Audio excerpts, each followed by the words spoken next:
Joining us now we have an archaeology student from the University of Queensland. Georgie, could you tell us about your project? Yeah, sure, Google. My experiment used marsupial bones to test if trampling marks appear differently according to the size of the bone or the species of the bone. Most of the research concerning trampling have occurred overseas with different animals and different environments, yet we still use these as references when interpreting our own sites here in Australia. So Georgie, what were the findings of your research? I examined the bones using a microscope and looked for things like which direction the marks were going, or how wide they were, or how long they were, and if they were overlapped or not.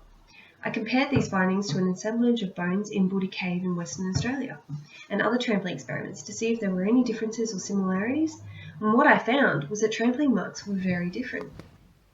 What was different about the marks, Georgie?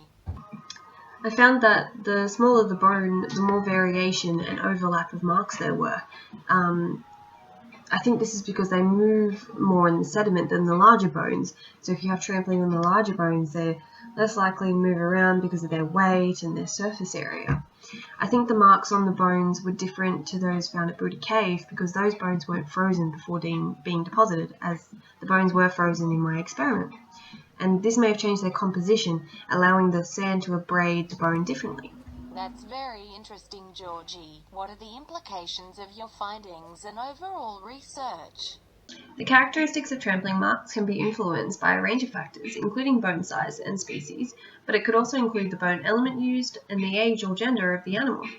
We'll need to do more research to find out why these marks appear so differently.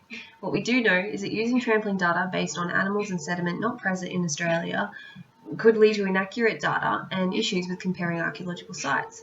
To combat this, we'll assist in the development of reference material, and this will reduce how much we depend on overseas research when looking at our own sites here in Australia. Thanks so much, Georgie, for letting me interview you. No worries, Google. Anytime.